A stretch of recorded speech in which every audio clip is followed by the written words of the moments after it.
Shalom, shalom, graça e paz, a paz de Deus, a paz do nosso Senhor Jesus Cristo, exceda todo entendimento e todo coração. Estamos aqui por graça e misericórdia de Deus, mais nesse devocional Café com Deus. Peço perdão que semana passada não fiz o devocional aqui, mas nós estávamos todo dia aos pés do Senhor, na palavra de Deus. E vamos dar continuidade no devocional. E vamos começar com uma oração. Então, feche os seus olhos, curva a tua cabeça e poste o teu coração nesse momento. Pai, obrigado, Senhor, pela tua bondade, pela tua misericórdia, por tudo que o Senhor nos tem dado. Obrigado pelo sacrifício da cruz, que nos deu a salvação, que nos redimiu, que nos regenerou através do sangue, sangue esse que nos purificou, sangue esse que nos justifica, sangue esse que nos santifica, sangue de Jesus, o nosso Salvador. Te agradecemos por essa graça, por esse favor que não merecíamos, mas por amor e por misericórdia o Senhor nos deu. Pai, te agradecemos por mais essa semana. Que o Senhor possa abençoar mais esse dia, mais essa semana, nos guardando e nos livrando de todo mal. Que o Senhor nos dê força para lutar contra as nossas tentações e o nosso tentador. Bom encontro daqueles que rogam de Ti, que estão necessitando de Ti em alguma coisa, em algum âmbito da vida. Que o Senhor possa ser com eles. É isso que nós te pedimos, em nome de Jesus. Amém. O devocional de hoje está em João 19, versículo 23 e versículo 24, quando Jesus, ele já foi crucificado pelos romanos através de um pedido judeu. E o que acontece aqui, nesse contexto, é que ele recebe uma placa escrito em 3 idiomas, como Rei dos Judeus. Os chefes do sacerdote, quando veem aquela placa, não gostam. Fala para Pilatos: não escreva isso, pois ele não é o nosso rei. Escreva que ele disse que é o rei. E Pilatos fala: não. O que eu escrevi está escrito. Mas o versículo que eu gostaria de deixar para refletirmos é o versículo 23 e 24, que falam sobre uma profecia lá de Salmos 22, se não me falha a memória, versículo 18, que é um dos maiores salmos messiânicos. O maior salmo messiânico é o Salmos 22.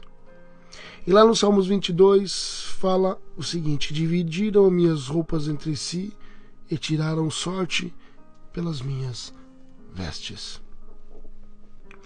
O que acontece aqui? Que depois que Jesus é crucificado, vou ler o texto: tendo crucificado Jesus, os soldados mostraram as roupas, tomaram as roupas dele e as dividiram em 4 partes, uma para cada um deles, restando a túnica. Esta, porém, era sem costura, tecida numa única peça, de alto a baixo. Não a rasguemos, disseram uns aos outros. Vamos decidir por sorteio quem ficará com ela. Isso é maravilhoso, interessante, que aqui nós já vemos a beleza das Escrituras e a beleza do plano de Deus. Porque quando ele fala assim: não a rasgamos, dissemos uns aos outros, vamos decidir por sorteio quem ficará com elas, se cumpre Salmos 22. Dividiram minhas roupas entre si e tiraram sorte sobre as minhas vestes. Foi isso que aqueles homens fizeram naquele dia. Mas o que significa as vestes de Jesus? Que vestes eram estas que Jesus havia? O interessante que nós podemos refletir é que nada que Jesus tinha de material ficou para o homem. A única coisa que Jesus tinha de material naquele momento eram as suas vestes, e essas ficaram em poder de Roma, do Império Romano, na mão dos soldados. Mas o que Jesus deixou para nós não foi nada algo de material. O que ele deixou para nós foi espiritual.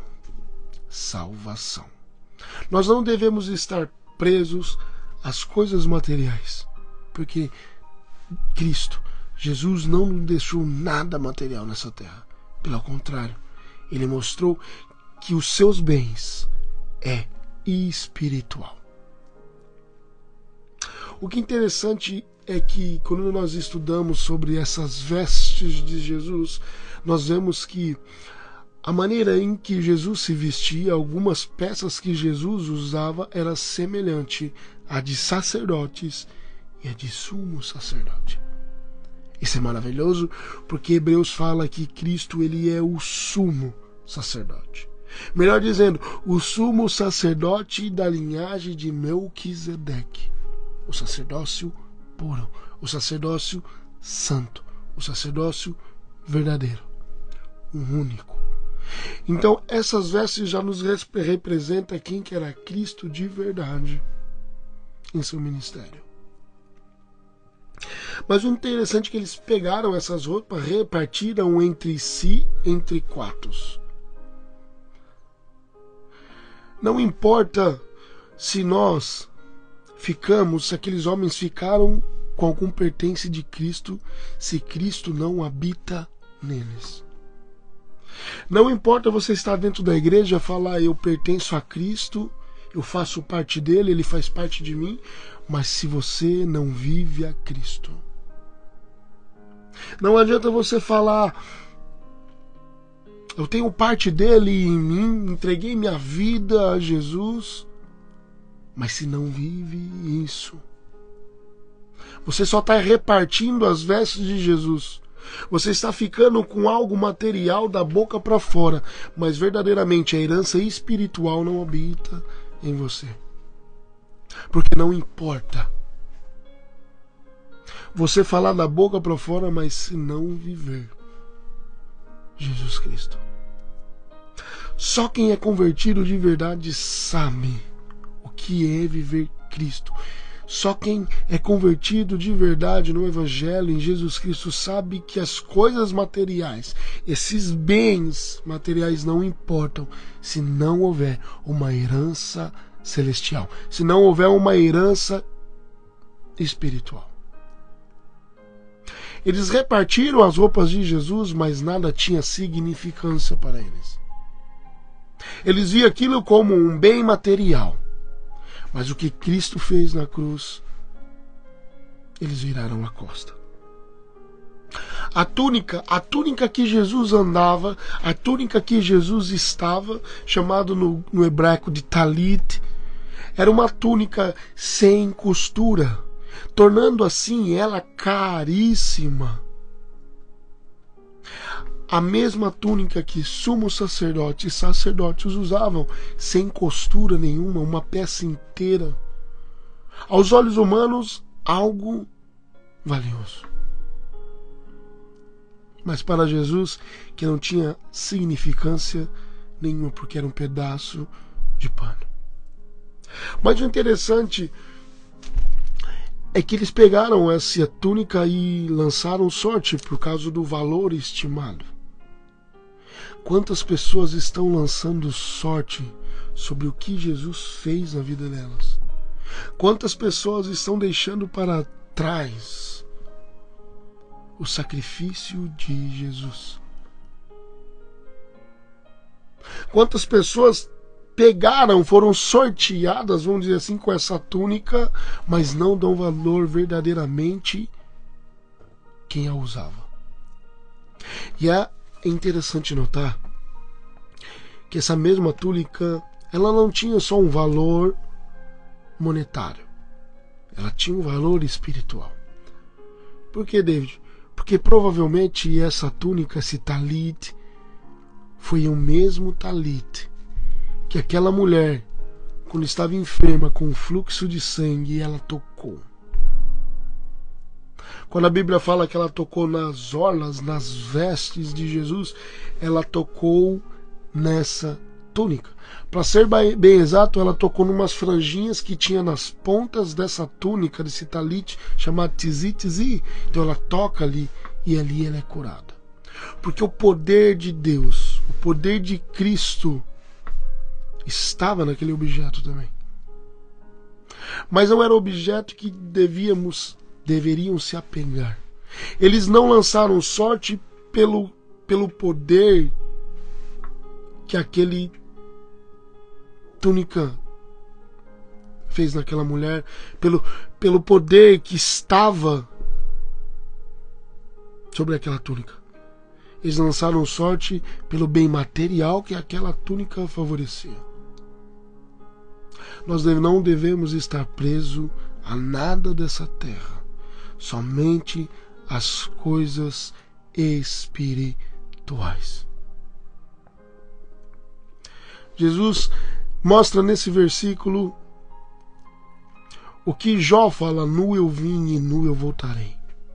Mostrando assim que nada das coisas dessa terra tem valor, se não for para cumprir a vontade de Deus. A veste era perfeita porque quem vestia era perfeito. As vestes eram perfeitas porque quem vestia era perfeito. As vestes perfeitas daquele que é perfeito. Se revista, meu irmão, se revista, minha irmã, daquele que é perfeito, daquele que nos salvou. Não importa bem, não importa as coisas materiais, mas o que importa mesmo é ser revestidos, vestidos da presença e da glória daquele que nos salvou. Que Deus abençoe o teu dia, a tua semana. Fiquem com Deus. Graça e paz.